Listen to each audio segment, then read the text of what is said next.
Do you know why, even after being the seventh largest, second most populated, and the largest democracy of the world, our motherland India is still not a developed nation? While Singapore, which is 4,571 times smaller a country, considered to be a highly developed nation. India is suffering from a lot many social sicknesses, and one of these is child labor.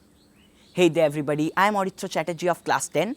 I enjoy acting and debating, and I like to discuss social issues, analyze them, and try to find practical solutions. I thought about speaking on this topic as it is an unsolved problem for decades and needs considerable attention. So, let's talk about child labor from all dimensions and look for solutions too. A few days back, I saw two kids walking at a construction site in my neighborhood. They were carrying bricks and sand. At that instant, I knew it was incorrect, but did not know what to do. So, I told my parents that what the boys were doing, or were rather made to do, was completely illegal and immoral. But even they did not know what to do about it. So, Dad and I went to have a talk with them. We got to know that the children were siblings and their dad was working at the same place too. When we told their dad that the children should not work there, what he replied utterly stupefied me. He said that it was their only way to get a meal. If the children did not work, they won't be able to get to eat. We were shocked at this and wanted to help, but we didn't know how to. I realized something that day. Everybody talks about the problem, but few actually talk about the solution. Put in simple words, child labor mainly refers to the inhuman practice of forcing young children to do menial labor, thus depriving them of their basic rights to education as well as holistic physical and mental growth in developing and underdeveloped nations. They are bereaved of educational opportunities and forced to become the breadwinners of the families. Hence, I refrain from gaining the required skills and academic opportunities to grow as a mature and learned individual. As per the 2011 census, shockingly, there are 10.1 million working children between the age of 5 to 14. With more and more children being pushed to work every now and then, child labor has been a constant problem to tackle. Several interlinked factors contribute to the persistence of this social evil in this country. Skyrocketing prices of the basic utilities and high unemployment and poverty levels are the basic reasons why children are forced to earn for their families. The child laborers face long hours of work, lack of sleep, affecting their health. The conditions in which they work are just pathetic. They do not have any freedom to play or follow their passions. They face emotional as well as physical abuse, shattering their heart and affecting them drastically. Unknowingly, they become interested in acquiring daily wealth and ruining their entire present and future. So, what's the remedy to this terrible societal disease called child labor?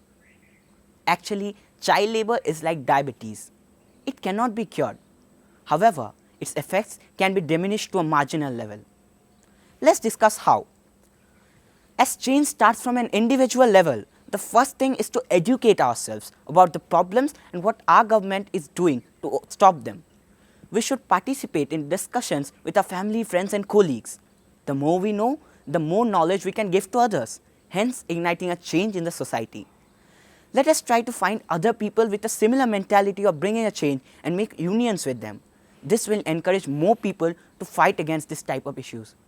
The knowledge about the necessity of education and how the children can be benefited from it should be imparted to the families of the child laborers. This will encourage them to send their kids to schools and not to work. It should be made sure by the government that every family has a minimum basic income. This will help to fight the problem of poverty, hence playing a vital role in preventing minor labor. Though this seems impossible to us, it can surely be implemented by a responsible government. We also need more efficient and stringent laws against child labor, because whatever cannot be executed by morals can be enforced by law. And finally, with all the knowledge and law we have to become vocal.